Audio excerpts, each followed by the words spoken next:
Baik, kita akan lanjutkan. Jadi hari ini terpaksa ya kuliah diadakan hari Selasa karena rencananya hari Jumat ternyata ada Natal ya, sehingga waktu kita sudah habis ya. Sehingga sore ini kita lanjutkan dengan pertemuan ke-14 trip assignment. Kemudian besok kita lanjutkan lagi trip assignment lagi sekali. Sehingga sudah selesai 15 kali pertemuan. Trip assignment ini adalah merupakan model pemilihan rute. Jadi kita sudah mempelajari bagaimana cara untuk memodelkan bangkitan perjalanan, kemudian bagaimana memodelkan distribusi perjalanan, selanjutnya adalah pemilihan moda. Kemarin kita sudah mempelajari secara lebih detail dengan menggunakan model logik. Kemudian yang selanjutnya adalah pemilihan rute trip assignment. Pada proses pemilihan rute ini akan dipengaruhi oleh tingkat pelayanan dari sistem jaringan jalan. Jadi tingkat pelayanan itu akan menyebabkan perubahan pergerakan serta waktu terjadinya pergerakan. Ketika misalnya suatu ruas jalan mengalami tingkat penurunan pelayanan jalan, jadi dari A kemudian bertambah ramai menjadi B, bertambah ramai lagi menjadi C, kemudian selanjutnya bertambah ramai lagi menjadi D, E, dan F. Jadi ketika tingkat pelayanan satu ruas jalan A, B, atau C, maka orang akan masih menggunakan ruas jalan yang tingkat pelayanannya masih nyaman. Namun ketika kemudian tingkat pelayanan jalan menurun, maka orang akan memilih rute atau ruas jalan lainnya. Jadi itulah bahwa trip assignment ini akan dipengaruhi oleh tingkat pelayanan jalan.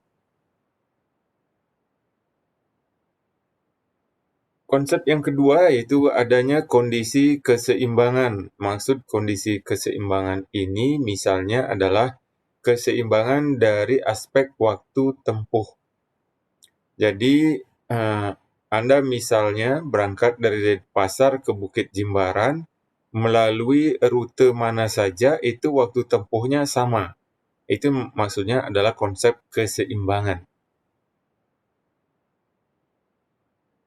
Kemudian yang ketiga, pada sistem jaringan jalan, setiap pelaku perjalanan akan mencoba mencari rute terbaiknya dengan meminimumkan kos atau biaya perjalanan.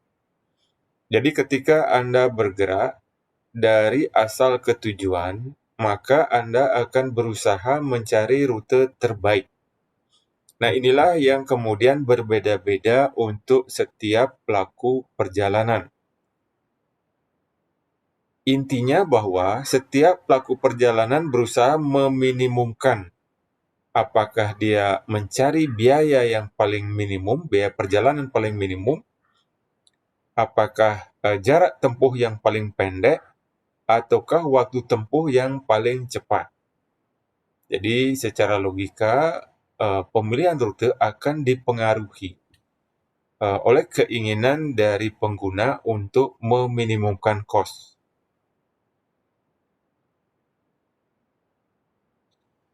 Kemudian selanjutnya, pelaku perjalanan akan mencoba beberapa alternatif rute, sampai kemudian akhirnya berakhir pada suatu pola rute yang stabil. Jadi misalnya Anda ke Bukit Jimbaran, dari rumah ke Bukit Jimbaran, Anda cenderung akan menggunakan rute yang sama. Jadi karena Anda sudah mencoba beberapa alternatif rute, kemudian Anda memiliki persepsi bahwa rute itulah yang terbaik. Itu maksudnya adalah pola rute yang stabil. Jadi setiap ke Bukit Jimbaran pasti Anda akan melalui rute tersebut yang Anda pilih tersebut.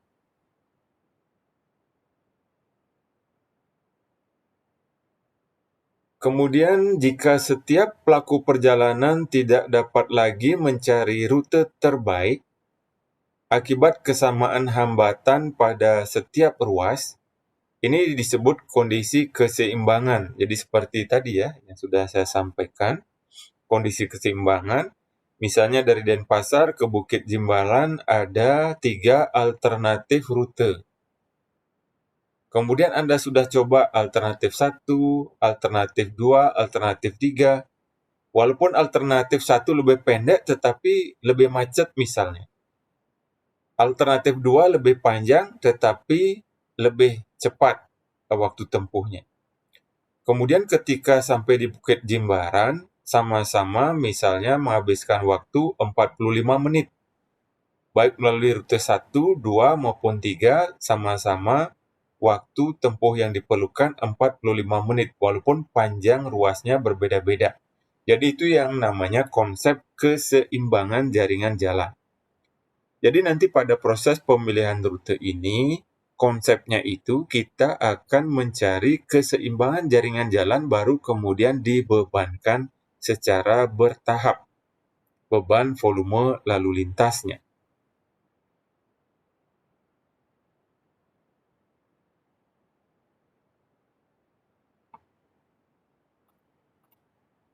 Ya, gambar berikut ini menunjukkan hubungan antara kecepatan dan arus lalu lintas atau volume lalu lintas,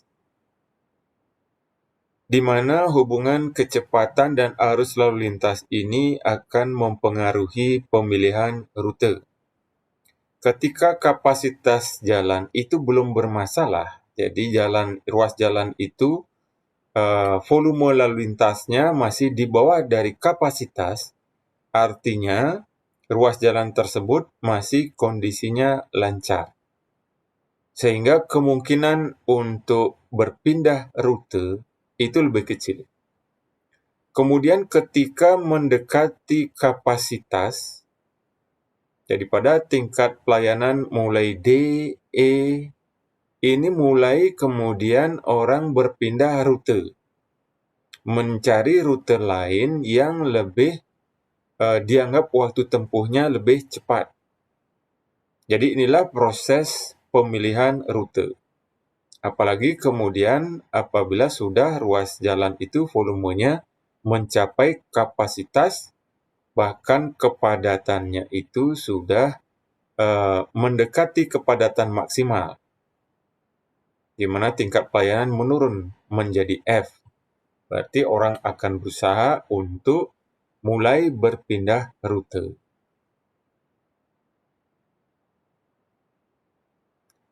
Metode pemilihan rute.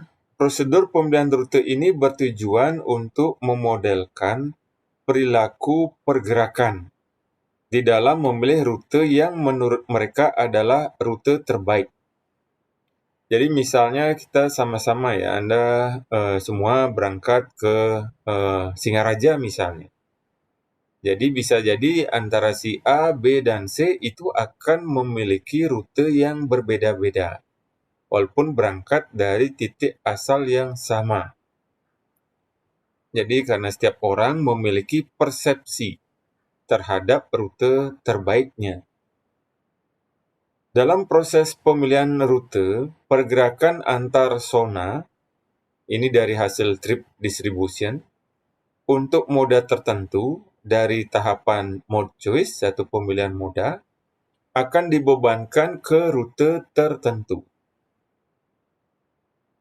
Sehingga dapat diidentifikasi rute yang akan digunakan sehingga diperoleh informasi besarnya pembebanan jaringan jalan atau jumlah pergerakan pada setiap ruas jalan. Tujuan dari tahap pemilihan rute ini adalah untuk mengalokasikan setiap pergerakan antar zona ke berbagai rute dari zona asal ke zona tujuan. Sehingga output dari pemodelan pemilihan rute ini adalah informasi arus lalu lintas pada setiap ruas jalan, termasuk nanti biaya perjalanan antar zona. Jadi karena pemilihan rute itu akan dipengaruhi oleh biaya perjalanan antar zona. Ada beberapa asumsi di dalam pemodelan pemilihan rute yang perlu Anda perhatikan. Yang pertama bahwa setiap pemakai jalan akan memilih rute yang meminimumkan biaya perjalanannya. Jadi rute tercepat bila pemakai jalan lebih mementingkan waktu daripada jarak maupun biaya. Jadi yang menurut persepsi mereka itu lebih cepat. Kemudian adanya pemakaian ruas jalan lainnya. Jadi walaupun kita memiliki persepsi ini rute A adalah rute tercepat, tetapi ada juga pemakaian rute lainnya yang disebabkan oleh perbedaan persepsi. Jadi kalau menurut si A, inilah rute yang tercepat. Jadi rute A rute tercepat. Menurut yang lainnya rute B yang lebih cepat. Jadi adanya perbedaan persepsi tentang biaya. Atau juga karena alasan lain, misalnya keinginan untuk menghindari biaya, misalnya Anda memiliki ke arah Nusa Dua, ya. Pergerakan dari Simpang Dewa Ruci ke Nusa Dua. Anda memiliki alternatif apakah melalui jalan tol ataukah melalui jalan existing. Kemudian Anda menghindari jalan tol karena lewat jalan tol kena biaya. Jadi itu alasan lainnya. Ada yang memilih melalui jalan tol karena persepsinya akan lebih cepat. Jadi dengan asal yang sama, tujuan yang sama, ada perbedaan persepsi dari pengguna. Jadi ada keinginan menghindari biaya ataupun ada alasan lain. Aspek keamanan, kenyamanan, pemandangan, dan lain-lain.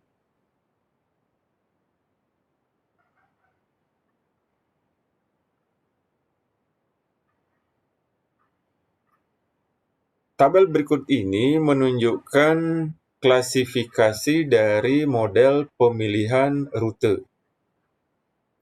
Jadi ada dua faktor yang mempengaruhi pemilihan rute. Yang pertama adalah efek batasan kapasitas. Jadi kapasitas jalan yang terbatas itu menjadi batasan. Yang kedua adalah adanya efek stokastik. Jadi stokastik ini probabilitas. Karena pemilihan rute dipengaruhi oleh persepsi pribadi dari pengguna. Nah, pada model pemilihan rute yang pertama, tidak dipengaruhi oleh efek batasan kapasitas maupun efek stokastik. Jadi modelnya namanya model all or nothing. All or nothing ini atau maksudnya adalah semua atau tidak sama sekali. Jadi maksudnya begini.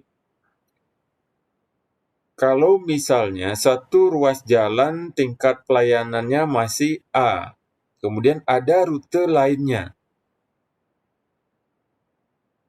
Sehingga kalau satu ruas jalan masih tingkat pelayanannya A, rute itu adalah rute tercepat, pasti semua orang akan menggunakan rute tersebut. Tidak ada yang memilih rute lainnya. Jadi efek model all or nothing ini bisa dipergunakan pada kondisi rute-rute yang dilalui itu masih kondisinya nyaman untuk dilalui. Jadi tingkat pelayanannya dari A sampai level C. Begitu melewati level C, itu sudah mulai tidak nyaman. Sehingga orang akan mulai memilih rute lainnya. Sehingga model all or nothing tidak bisa lagi diterapkan. Selanjutnya, apabila efek batasan kapasitas tidak diperhitungkan, sedangkan efek stokastiknya diperhitungkan, maka modelnya namanya adalah model stokastik murni. Jadi murni pemilihan rute ditentukan oleh persepsi pribadi pengguna.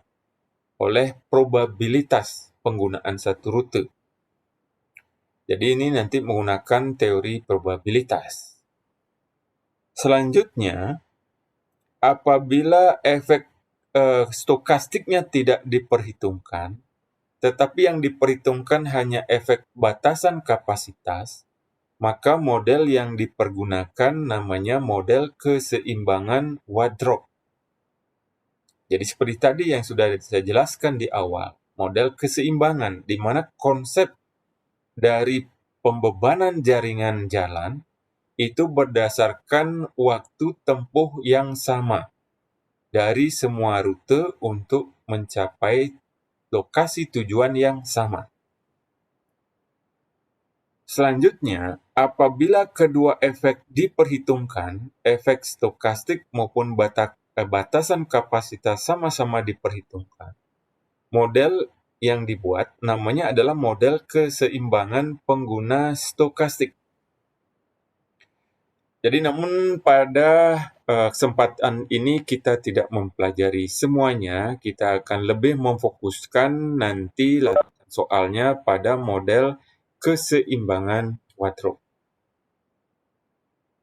Dan juga model all or nothing. Jadi all or nothing ini dan keseimbangan Wadrop ini saling nantinya juga diperlukan pada saat membahas keseimbangan Wadrop, juga menggunakan konsep all or nothing.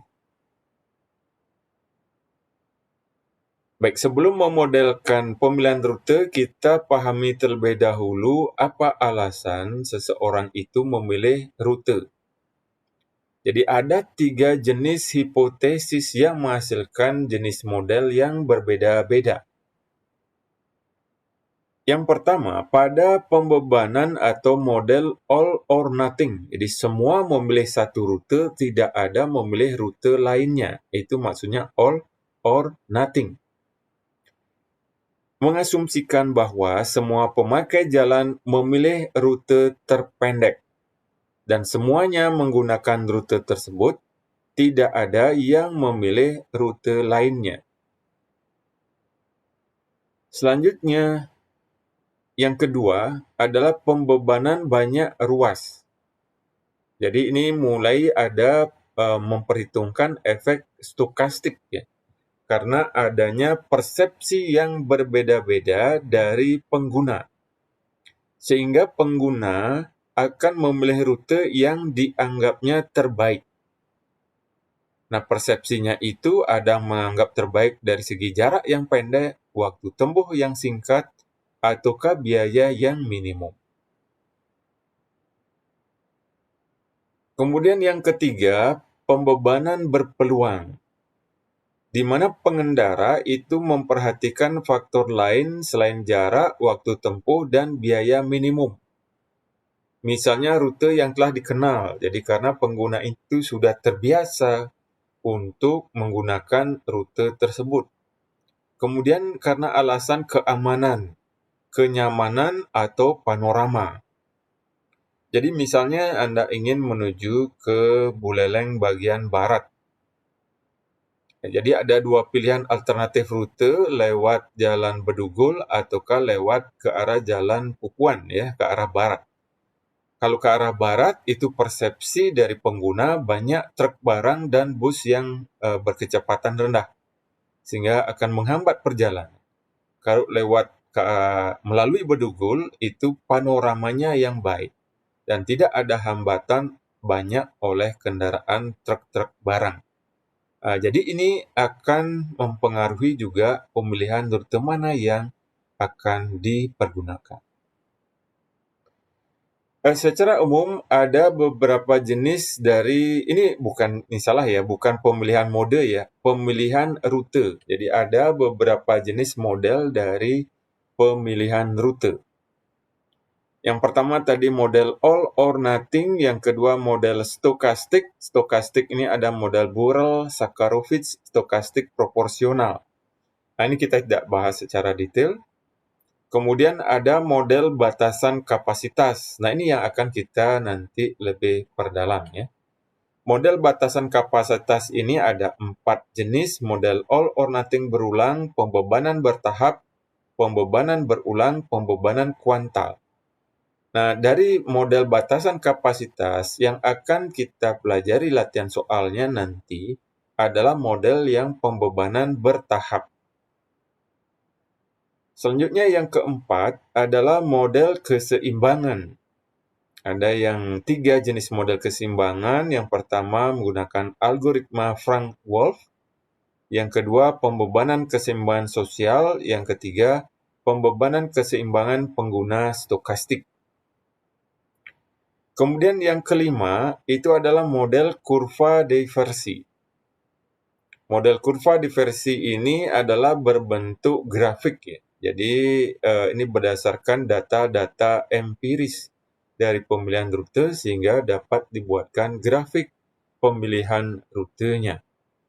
Misalnya adalah model JICA, ini dari Jepang ya, kemudian model Logit binomial selisih, model Logit binomial nisbah atau rasio.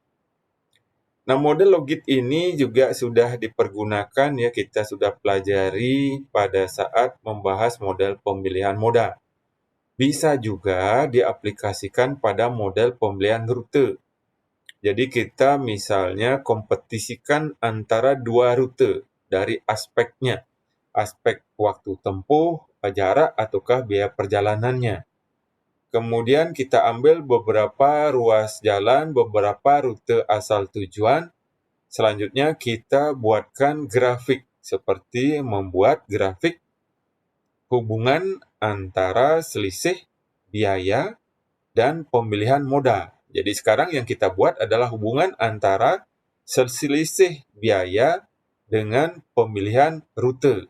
Sehingga buatkan grafiknya. Nah, setelah buat grafik itu, itulah yang dimaksud dengan kurva diversi.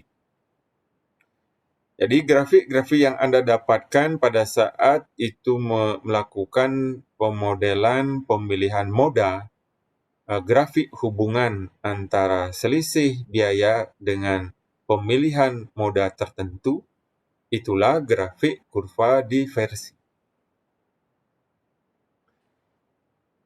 Kita lanjutkan pada model yang pertama, model all or nothing. Jadi ini model yang paling sederhana ya. Kalau Anda misalnya mengkaji suatu ruas jalan baru, kita bisa menggunakan model all or nothing.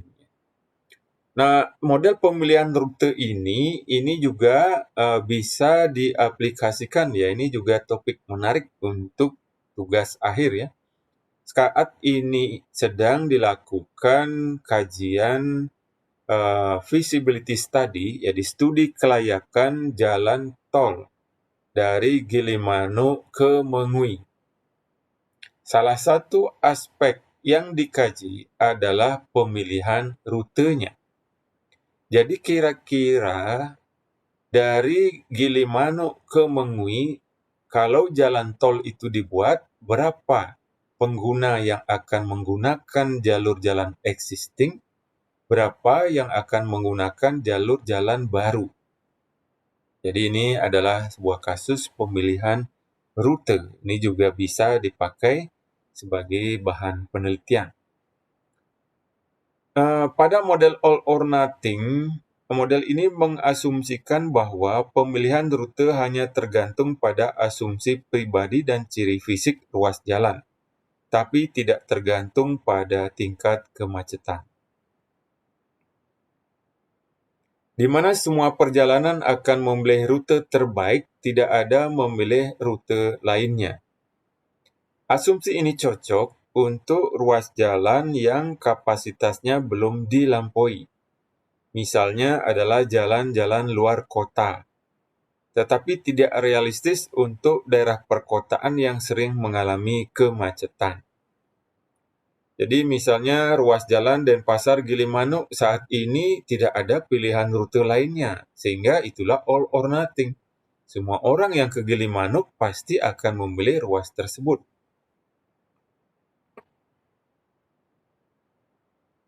Nah, contoh kasus, misalnya ada dua rute yang berkompetisi dari asal ke tujuan, dan ada 4.500 kendaraan yang akan melintasi kedua rute tersebut. Nah, dalam metode all or nothing, semua 4.500 ini akan memilih rute terbaik, misalnya rute 1. Tentu hal ini adalah tidak realistis jika arus lalu lintas di rute 1 itu sudah mulai mendekati kapasitasnya, sehingga terjadi kemacetan pada rute 1 dan kendaraan mulai beralih ke rute 2. Jadi all or nothing itu akan terjadi apabila kapasitas rute 1 itu masih pada sampai tingkat pelayanan C. Jadi pergerakan itu masih stabil, masih nyaman. Sehingga semuanya akan memilih rute 1. Tidak ada yang memilih rute 2. Jadi misalnya pergerakan dari arah Jalan Cokro Aminoto di Ubung ya. Dari Ubung menuju ke arah Badung Selatan. Nah, sudah disediakan jalur bypass ya, bypass Gatot Subroto, kemudian bypass Ngurah Rai.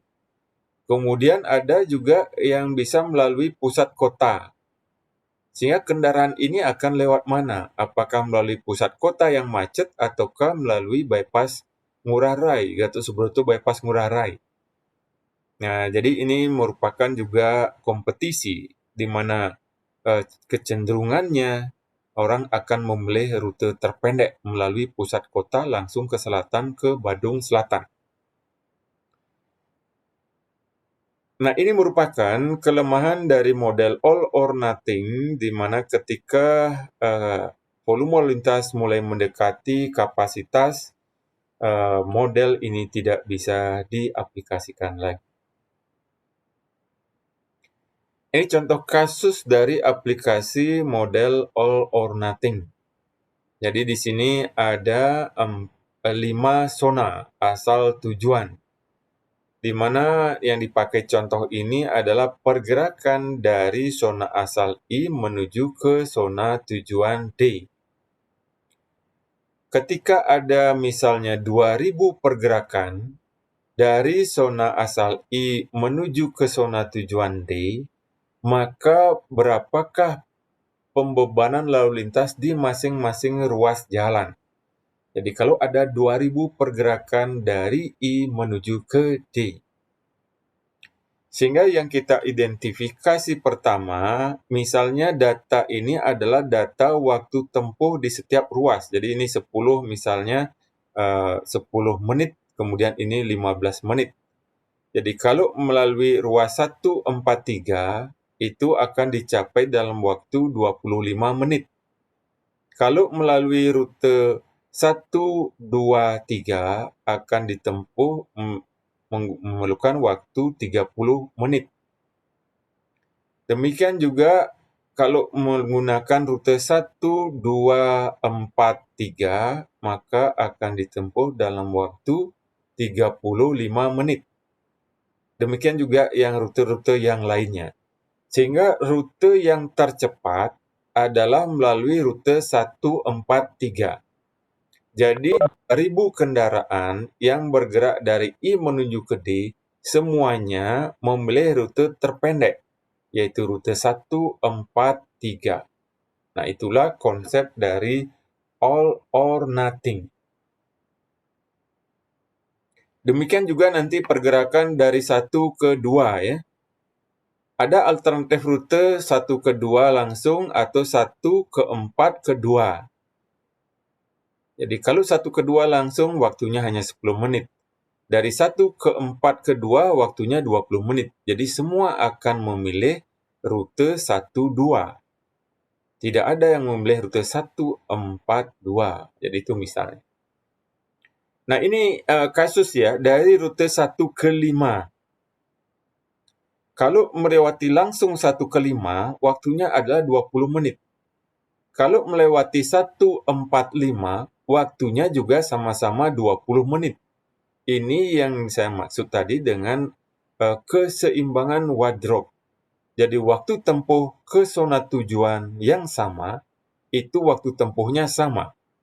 Maka secara logika, orang akan memilih secara berimbang antara rute 15 rute 145.